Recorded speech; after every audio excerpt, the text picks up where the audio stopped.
Welcome to the Autosportradio.com 2023 show. I'm your host, Don Kay, and we are coming to you from the Green Street Pub and Eatery on Green Street in Brownsburg. We are presented by the Indy Dental Group. When I talk about them frequently, which I do, it's because they are the best. They're run and owned by Indy 500 veteran Dr. Jack Miller and his wife, Dr. Liz, and they are spectacular. Their techs are top of the line. If you think it's time to have your teeth checked, I highly recommend. Call and make an appointment. The number is 317-846-6125. That's the Indy Dental Group. They got 5 offices. They'll find one near for you. VP Insurance. You have a problem with insurance, you need something special, get the best price you can get, then you go to VP Insurance. They're located at 5004 West 16th Street in Speedway. They're just about a mile west of the Indianapolis Motor Speedway. You can give Mike Pardee or Tom a call and give them the information, what you're looking for. The number is 317-248-0070. You like vintage cars, you like Trans Am? Well, SVRA is in full swing. They got them both. Tony now owns also the Trans Am series, and he's got the F3 and the F4 series as well. So if you're interested in seeing one, go to svra.com, check out the schedule, find the track you can get to, and I highly recommend you go. Great vintage racing, sports cars, Indy cars, Trans Am. You want it, they got it. Is anybody looking for tickets to the 500? I've got 6. They're in section S28, rows GG and HH, and there's seats 14, 15, and 16. They're back to back to back. If you're interested, get in touch with me. They're $135 face, and that's all they want. So if you need some tickets, give me a holler. My next guest, one of them just disappeared. I think he had been drinking too much water or something, but the important one is here. And I'm very pleased, yes, of course. I am very pleased that she is here, and you will find she's quite an accomplished race car driver. She is from, was it Muskogee? Muskogee, yeah. Muskogee, Oklahoma. Everyone gets that one really tricky. Well, I've been studying. And has performed above and beyond anything that's been done prior to this. Now, she doesn't, it's obviously she's a female, but she does not take that as, I was the first female, I was the first driver. She is first and foremost a race driver. She let me know that right quick. I said, are you proud of me? Yes, but I'm a race car driver. When I put my helmet on, I'm there to win. She has done some phenomenal things. One of the things is she was the first lady to have qualified for the Chili Bowl feature. She did it 2 years in a row, 21 and 22. She's won numerous races in the USAC and midgets. She's moving up and signed a multi-year contract with Sam Pierce Racing, somebody you've probably heard of. But this will be the 3rd time I've talked to her. I'm surprised that after 2 times she said she'd come out, drive all the way here from, where in Carmel? Oklahoma. Yeah. She didn't drive from Oklahoma. Yeah, I came all the way from Oklahoma to see you. This is Kaylee Bryson.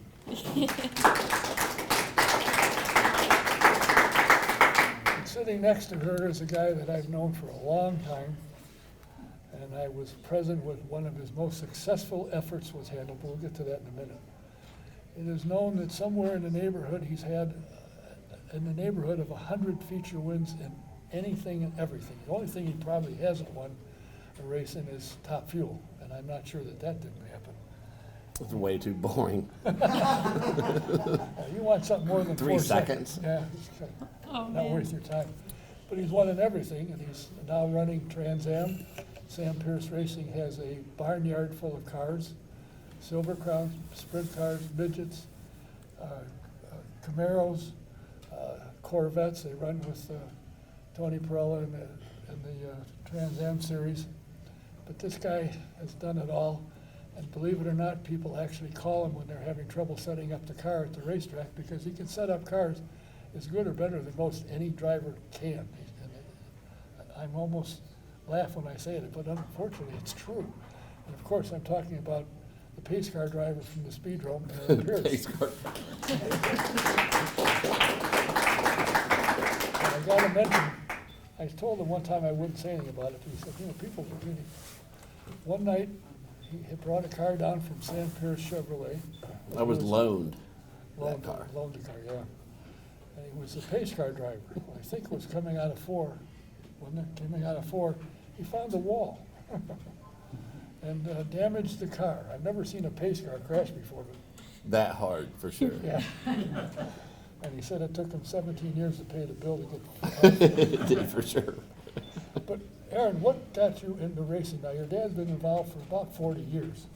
What got Well, you into it? I would have to say it would be the opposite conversation that you just had with Mr. Miller. I tried to race for a long time, and my dad was like, no, no, no, no, no, you don't want to do that. It didn't matter what look I gave him. You know what I mean? It's like, nope, you don't want to do that. Well, I bought a car myself when I was 19 and went and raced it, and it was a legend car.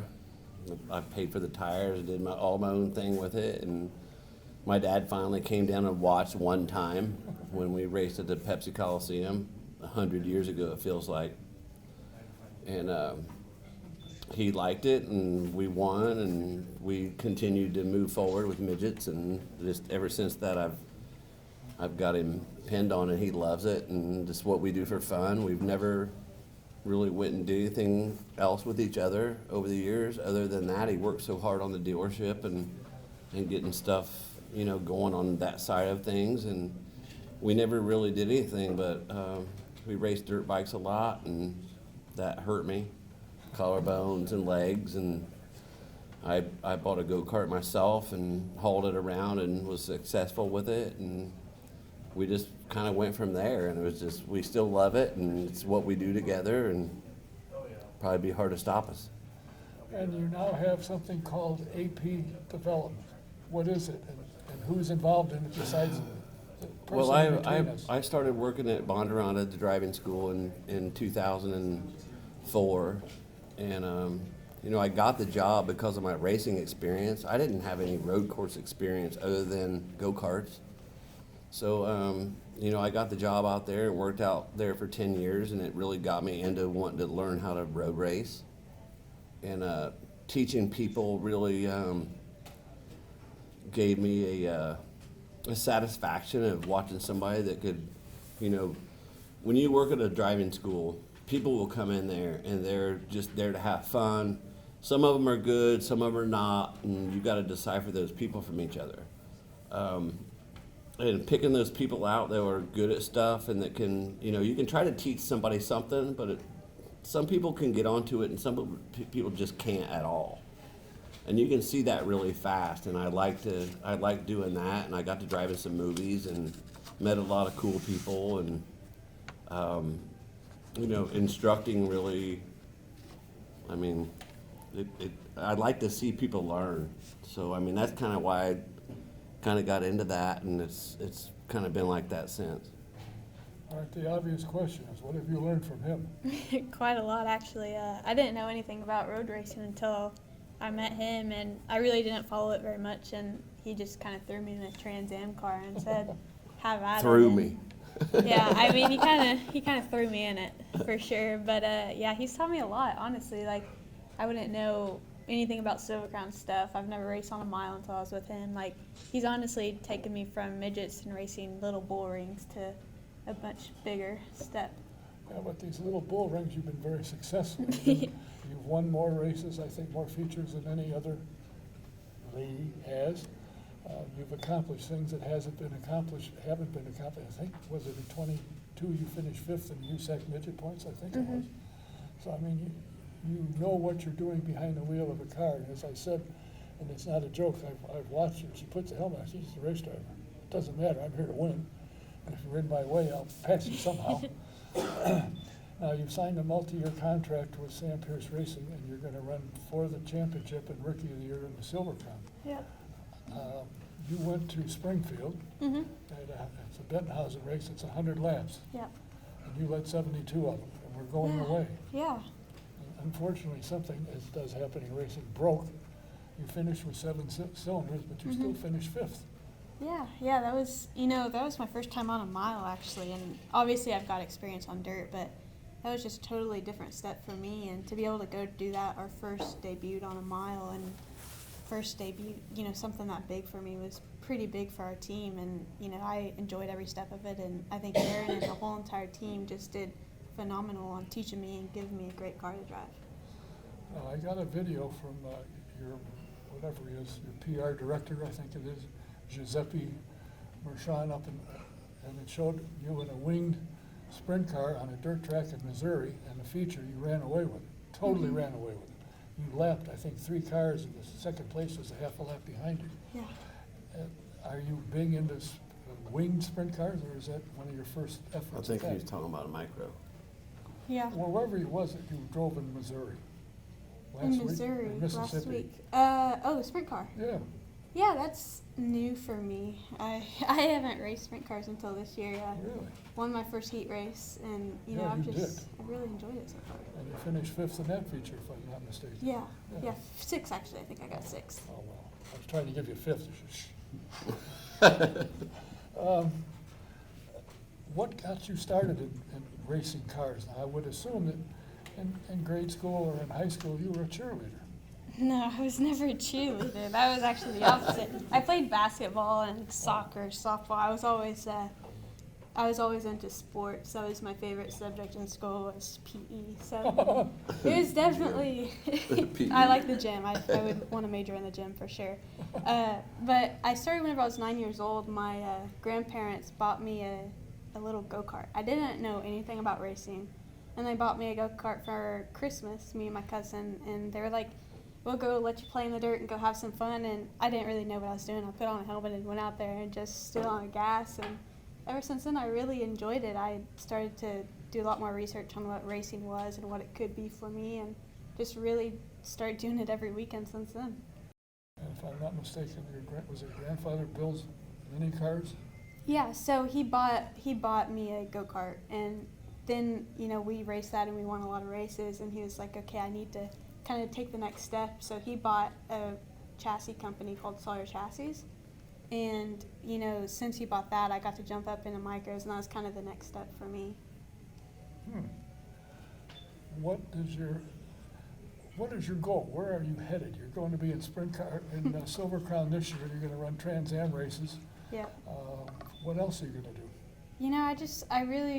Everybody always asks me that. What do you want to be? What do you want to do whenever you get the opportunity? And I really just want to focus on what's on my plate now. I've got a lot of races. This is a totally different year for me, and I want to just succeed at whatever I'm driving, and I really enjoy driving, so I want to do good at whatever I'm doing at the time. Has Aaron been able to put together a good crew for you? I mean, he's kind of hard to get along with. Pretty good crew. And he's a slave driver, of course. Yeah. It's really cool because the whole team works really hard, and they want it just as much as I do, and you have to have a good support system to be able to do well on the track, and luckily that's what we have. You're from Muskogee, Muskogee. Oklahoma. When you moved up here, you're now in Fisher. Did you bring a snow shovel with you? I should have. It was snowing yesterday. I've never seen that before in March. What was your thought when you left Oklahoma to come up here? What was on your mind? It's cold. Yeah, it's March. I'm used to having a little bit warmer weather in Oklahoma. Less tornadoes here, I have to say, so it is pretty nice. Okay. Yeah. So what is your prime goal? My goal? Where do you've been asked 6,000 times, and I've asked you twice already, so this is the 3rd time. What's your goal? If all the stars aligned and I got to pick anything I wanted to do, I'd probably go IndyCar racing. Do you think the guy sitting next to you could help you with that, set up the car? Absolutely, he could do anything. We would be retired at that point. We would just be security at that point. Yeah. It's amazing to me because Joe Mershon told me you'd be surprised the number of drivers and teams at a racetrack will come up to Aaron for help setting up a car. What have you got that works for somebody else that you can go and tell somebody how to set up a car? What works? If I'm going to tell you something, I'm not going to lie to you. Well, I mean, that's the big thing is a lot of people, you can go ask 40 people and half of them will tell you the opposite. And if I'm going to take the time to tell you, I'm not going to lie to you about it. And you can believe me or not. I've told people the gear and springs, and they look at me like my head's on backwards, and I knew that they weren't listening. It's So, crazy. We'll be at a track and he'll be helping our competitors. So I'm kind of thinking that's kind of backwards, but he's always helping everybody. Yeah, but the thing is, you got your car set up first, so you're going to beat him anyway. It doesn't really matter. Right. What gives you the talent to drive? I mean, it's a dangerous sport, obviously, but what gives you the drive to want to get in this sport, take the chances, and be successful? Because you've been extremely successful in a relatively short period of time in some national series. I think any sport can be dangerous. You look at football and, everybody, no matter what you're doing, you're driving to work. You have the possibility of getting hurt, and that's just a part of life, and you don't want to think about that whenever you're driving. You want to go out there and set a goal for yourself, and it all just depends on what you want and how bad you want it, and you're going to go out there, study, do whatever you have to do, and just do your best. Do you have any problem with other drivers coming, oh, she's a girl, no problem. You ever have, has any of that bothered you? Or, of course, I'm sure. I would say only when she passes, blows by him and blows the decals off the car. Hey, what was that? She had a short conversation with Bob East at Springfield. And Yeah. That was interesting. yeah, well, it was actually pretty funny, and I'm really good friends with Bob. And we're parked right next to him. CJ Leary's driving, and she comes up to me, and she was starting second, and she goes, "What do you think I should do on the start?" I said, "Well, don't ask me. Go over there and ask Bob." She didn't know Bob, and I said, "He'll be cool. Just go over there and ask him." So she walks over and asks Bob, and he goes, "Pass everybody." So she comes back over, and I'm watching Bob's face. He's smiling like from ear to ear, which is hard to do. And she comes back over. I said, "What did he say?" He said, "Well, pass everybody." I said, "Well, just do that." And then she passes everybody. And the next race we were at, I said, "Bob wanted to talk to you." And he said, "I meant pass everybody but my car." Yeah, Bob's a cool dude. And she does a great job, and it's really cool to tell someone something, and the next time out they go and do it. That's what's really cool about working with her. And from when we were at Springfield, I told her before she went, I said, "Look, I got this thing like I would like it. You might not like it. If it's dangerous, just be careful and don't get yourself upside down." And it looked pretty sporty once she went out. So It is pretty sporty. And I've not sat in the grandstands and spotted myself watching my own race car. So I'm sitting in the grandstands, and I'm thinking on lap 65, if she wins this, the people are going to tear the grandstands down.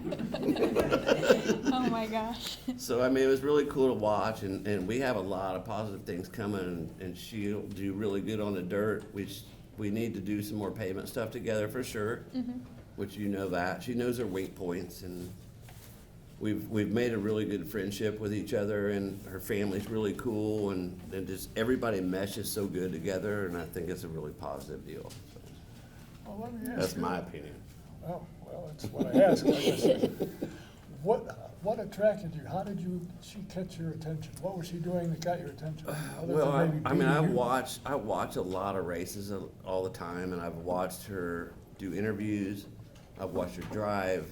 I've watched her get in crashes that weren't her fault, and she wasn't throwing her helmet. She wasn't acting like, a spoiled little, whatever you want to call it, on stuff like that. And it's just a plus, and she's pleasant to be around. Her family's cool, and it's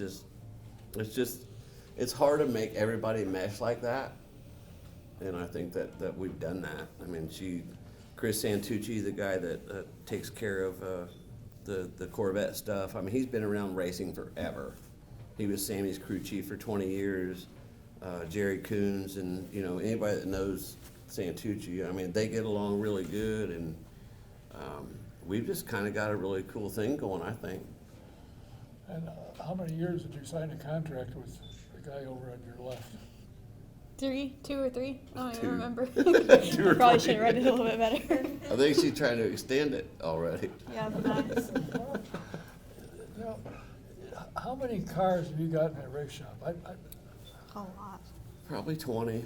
I mean, there's not 20 in the shop, but there's 10 in there and backup stuff. I mean, we're taking 2 cars every track this year for her, and I want to run Nashville in the sprint car myself. I want to run Berlin, non-wing and wing myself with her. Gateway. Uh, Gateway. Gateway for sure. I want to run about 4 or 5 myself. I mean, it's I'm only semi-retired. Yeah. And you've been semi-retired as long as I've known you, so. But you've done well in the Trans Am Series. You've led a number of races, and I think you've won a couple of them. I should have won more than Yeah, 'cause than you a had couple. mechanical problems. Yeah, and that's a whole different program that everybody thinks is easy, but when you're going from sprint car stuff to electronic ignition and coil packs, and it's just a whole different deal. Troubleshooting the engines. They put dye in the fuel to make it green, and that plugs up the injectors. I mean, it's just a whole different deal to figure out your issues. But you've got enough cars, you've got plenty of cars that you can figure it out. Well, yeah. Yeah. You're about better off to figure out one than try to figure out 20. Yeah. I have to mention, if nobody had noticed, that the Daytona 500 this year, there was an Infinity race. And a car sponsored by some outfit, was it Sam Pierce Chevrolet won it? It was ARCA. Arca I'm sorry, Menards. Yep. Yeah. And the driver is from town, from Yep. Daleville. Yeah, he's from Anderson. It's a guy that I've raced late models with for a long time, and they went and tested down there, and he was a half second faster than anybody, and he's got 1 speedway car and 2 short track cars. And my dad called and was like, "Hey, you think we should sponsor this guy?" I said, "Well, he just went down and was a half second faster than everybody." I said, "If he's up front all day, it'd be worth it." Well, he ended up winning it, so it was definitely worth it. I mean, we got a lot of Camera time on that one. camera time and a lot of people thanking us for helping a local guy that, I mean, he went down there and beat the Joe Gibbs cars and Venturini and hauled down there with 1 car and 1 Yeah. engine, and Small it was pretty team. neat. It was pretty cool to It see. was pretty cool. Well, to me, motorsports is an interesting sport, and how people like yourself get started. As I said, I would have suspected if I saw you sitting at, what do you think she did in high school? Probably cheerleader. Obviously, I was wrong. You were kicking the ball around and playing basketball, Yeah. so Yeah. they were cheering for you. To have gotten into motorsports, I think, is interesting, and the success you've had is really amazing. I mean, I suppose it's not amazing. You have the talent for it, and you aren't afraid to race. That's the whole secret. Is I don't care who he is. I'm faster, so I'll get him, and you do. Yeah. Yeah. Kind of fun, isn't it? It is. I really enjoy it. I like to think I put on my helmet and I'm just like everybody else out there, just a driver. And at the end of the day, it doesn't matter who you are. We're all driving vehicles. It kind of matters who's setting it up the best and who's going to drive it the hardest. And you're all going in the same direction, so that helps. Yeah, for sure. How many races do you anticipate competing in this year, roughly? As many as I can, probably 50. Really? Yeah. Oh. You knew Jonathan Berg. Mm-hmm. I had his grandson, Nathan, here. He said he's going to run 160 races. He's already done about 40 so far, and he's been winning. I don't see how he has time for all That's that. insane. That's all he does. He lives out of a suitcase. I said, "You like living out of a suitcase?" "Oh, yeah." Well, that's what he's doing. And, I feel like I'm racing every weekend. That's insane. he does. How many races did you run last year? Last year, I think about 60, 70. Or it was more than that. What did he say? I ran 74 races one year, and it was like you didn't even have time for a life. No, I can't imagine yeah. running as many as Nathan's going to. They're running almost any, what did he say, 12 series? Yeah. Running in? Oh, well, I do this every couple of weeks or twice a month, and I get tired. It wears you out? Yeah. Wears me out.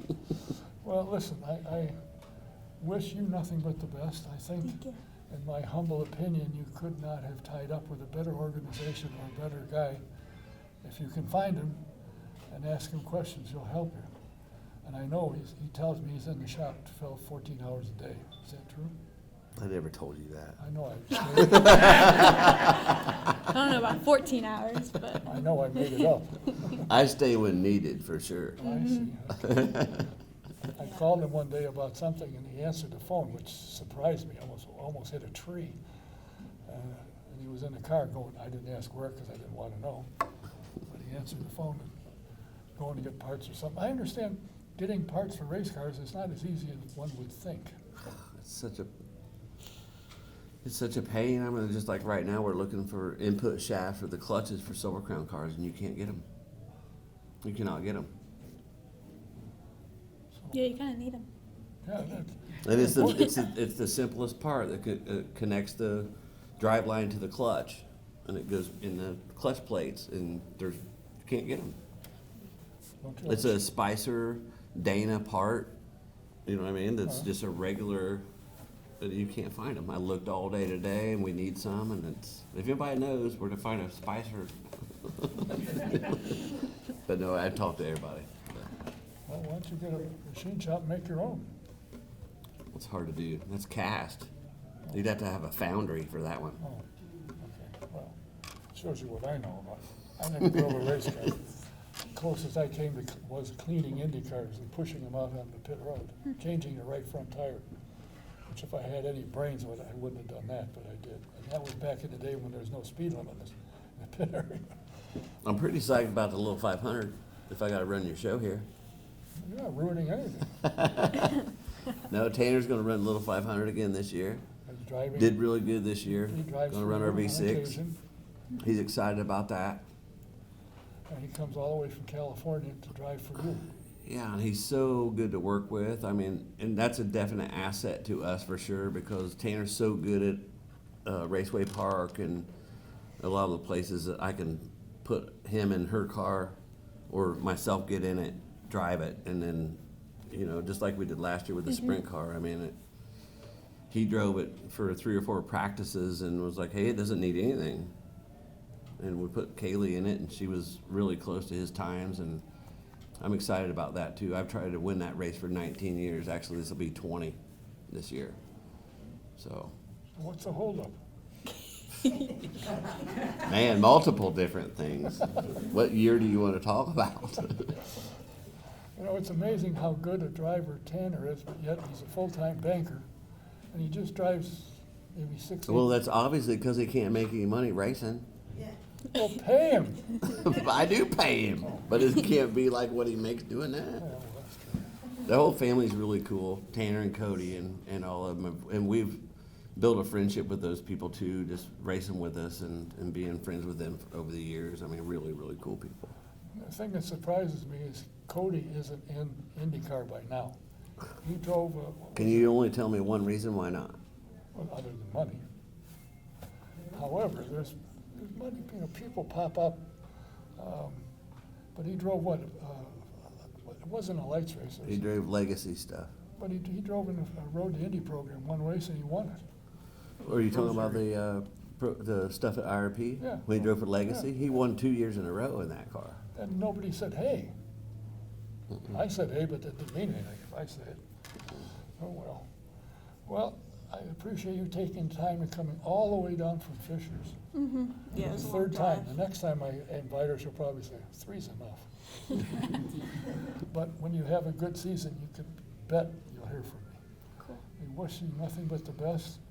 I think, in my opinion, having known this guy for 25, 28 years, even though he put a pace car in the wall, that you're in the right place with the right people, and I'm sure they've got the right crew to get what you need. So good luck to you. We'll keep Thank you. following. And it's amazing to me when I said you were coming, the emails I got from people all over said, we've been watching her. So I'm not the only one that knows you're around. That's really cool. Thank you. Appreciate A lot of it. people. So For sure. keep an eye on her. The name is Kaylee Bryson. Watch her.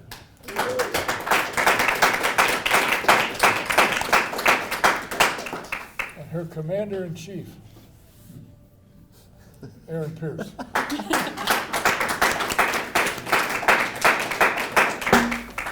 Well, I want to mention to you that our next program will be next week. I just found out the 21st is a week from today.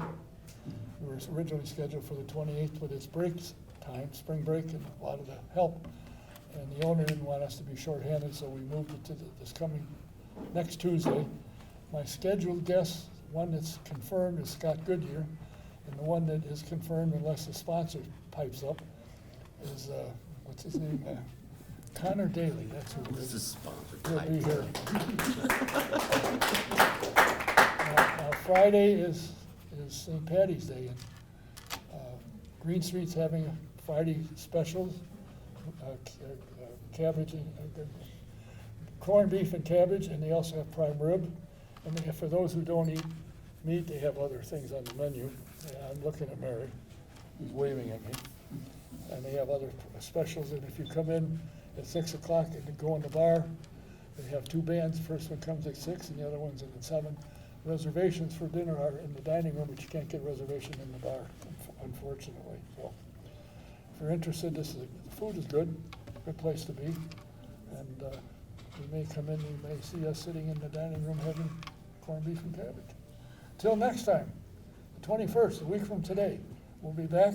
Scott Goodyear, Connor Daly. Until then, good night.